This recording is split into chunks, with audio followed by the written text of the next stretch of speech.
नमस्कार, सुस्वागतम. आज मी तुमच्यासमोर कवयित्री चित्रा माळी यांनी श्रावणावर एक सुरेख कविता लिहिली आहे आणि तीच तुमच्यासाठी सादर करत आहे. तर ऐकूया आपण. कवितेचं शीर्षक आहे श्रावण. शुभ्र कपाशी जलदान संगे अलगद विहरत येतो श्रावण.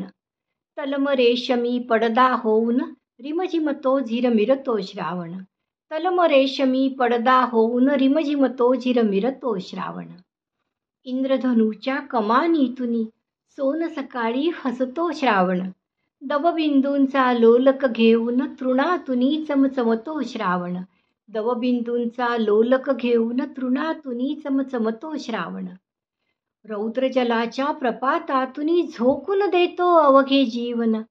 मगलडिवाळाचे रूप घेऊनी झऱ्यातून खळखळतो श्रावण. मगलडिवाळाचे रूप घेऊनी झऱ्यातून खळखळतो श्रावण.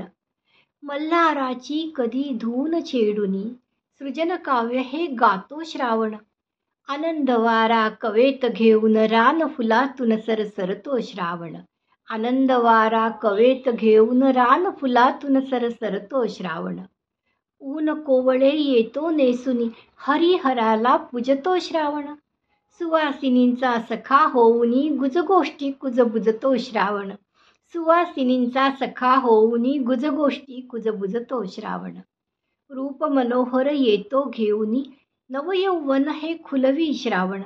प्रिय सख्याच्या भेटीसाठी आतुरतो हुरहुरतो श्रावण.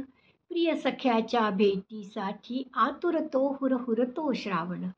आठवांचा पट मागे ठेवून मनातून गहिवरतो श्रावण. तृप्त धरेला हर्ष देऊनी चैतन्यातून उरतो श्रावण. तृप्त धरेला हर्ष देऊनी चैतन्यातून उरतो श्रावण. कवयित्री आहेत चित्रा माळी आणि सादर करती आरती गुप्ते. धन्यवाद.